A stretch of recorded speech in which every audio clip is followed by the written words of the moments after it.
The hunters. It was a starlit sky, and it couldn't be better for hunting. That being said, the forest of Larvik was quite dense. Under it, the sky didn't appear, even if the auroras lit up. It was as far north, where the giant forest would end. Most people didn't go there, that far, because of the wolves. That was what the local people in Larvik, Norway, had to say. Keep the steps by the fences. The people in the town uttered, but what were those fences? Random marks are carved on trees that are the perimeters for hunting. Red deer and moose was mostly the game. When Donny and Jaco had come to Norway, they had only one aim in their mind. It was to hunt, so they could unwind, a quiet place to relax and spend time with nature instead of delving into the world of the internet. The point of their vacation was crucial. They had already served their country in Afghanistan and Iraq. Back home, some vets find it hard to readjust, and sometimes it's better not to go back. Now working in private security, they liked to hunt when they had time off. Having been all over the US and Canada, a friend recommended Norway, so they ended up in the town of Larvik because it was quiet and remote. It was a beautiful and unique place. The people were nice, no politics, no arguments, just normal folks living their lives. The town had similar structures all over, looking a bit colonial, very different from back home. There was a lake and a few boats close to the town centre. That's where they found themselves in the bar, making friends with the guy who worked there. "You said you were here to hunt and looking for a cheap place to stay, eh?" "Yes," spoke Donny, with his thick American accent. "Okay," replied the bartender, while he was thinking. "I have a place in mind," he said. "The owner is out of town and a good friend. He told me I can let people stay there any time. I can direct you. It's not far. Stay for free, just don't make a mess. The upside is, it's very good for hunting." Jaco and Donny felt happy as the night turned out well. They were quick enough to rent a car. Just like that, they were gone. Meanwhile, the bar was still open. A handful of people were drunk and dancing. Most were sitting and having their beers, whiskies and whatnot. But a peculiar man who was sitting at the corner, alone, was drinking tea. His hair was messy, his teeth were yellowish, and his face was dirty. His eyes were constantly on the bartender since the night had begun.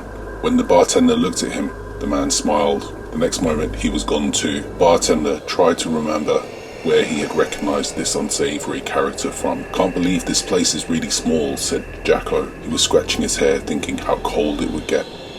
There was just one light bulb inside the cabin. One room, 2 bunk beds, a table and a fireplace, with kerosene and the wood already present.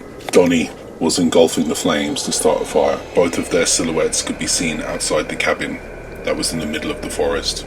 Then suddenly, the direction of the silhouette changed. Jaco and Donny became alerted. "Did you hear that?"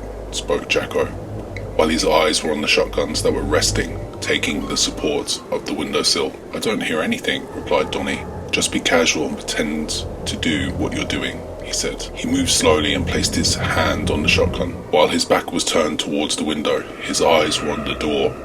But again, he heard something. Immediately moving back, he shot, and an echo boomed. Donny's eyes were wide, but he didn't say anything as Jaco went out immediately. And then, after 50 minutes, he was back holding a deer. "Oh my God," explained Donny.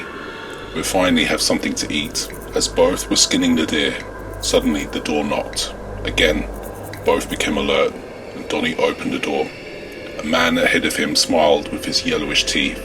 His face was not the portrayal of serenity, but when he spoke, "I'm Michael, the owner of the cabin. Unfortunately, the roads are blocked to town, and I need to stay here." Unsure of what to do, the hunters agreed, and that would prove to be a grave mistake. Later that evening, the 3 men ate dinner. Still, Jaco was looking at Michael suspiciously, as if the owner had ruined the pleasure of their hunting experience. When the time came for sleeping, Michael offered his beds to the guests. "I will sleep on the floor. I like being near the fireplace." Before the ex-soldiers could utter anything, "I insist," he said. Jaco was still alerted in his mind. Everything had to be natural when it came to placing the shotgun under the bed.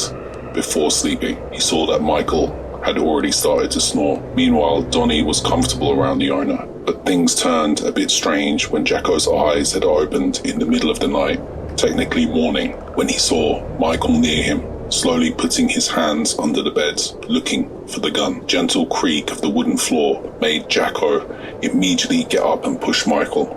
He fell, and to that his sweater lifted, revealing all of his tattoos of different prisons he had frequented.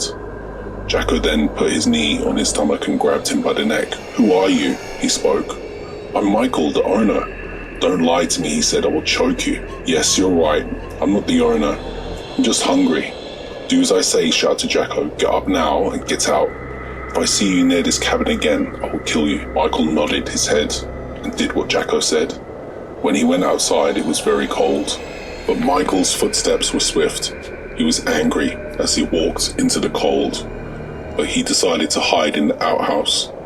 This is where he waited for the fire to dim down, observing from a small window that was facing the cabin.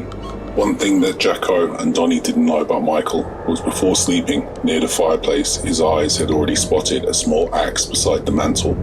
Now holding it, Michael had plans. When the fire was gone, he would cut the electricity from the small generator and attack. It was still dark, and he knew how to be stealth when he stood near the door. This was his chance for revenge. Michael was waiting hours as he practiced in his mind how to extract his revenge. The moment he heard steps, he touched the sharpness of the axe.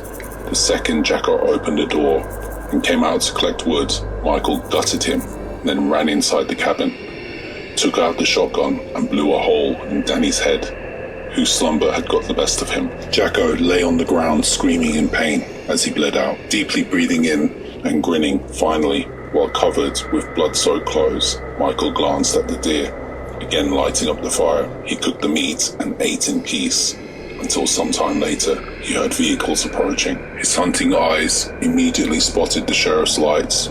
He was calm, yet very insane as he walked to the front door. He saw the bartender in the car. Everyone looked at Michael in his bloodied clothes. The sheriff knew it was too late. The minute Michael turned to collect the shotgun, a bullet went into the side of his head. His body plummeted to the floor. The frozen ground was stained with more blood, and no souls were left in the cabin. The bartender looked at the sheriff with shock in his eyes. "He was freed yesterday after serving 20 years, said the officer. "His brother told me he wanted to return to this area." Michael had just been released from prison after killing all of his family, except for his younger sibling. Instead of killing deer, he wanted to kill people. "I've seen death before, but this was pure evil in his eyes. If you hadn't reported him, he would have gone on to kill many more. His record was not so good." So, the hunters became the hunted, and this little town of Larvik became very famous overnight. Unfortunately, for all the wrong reasons. The end.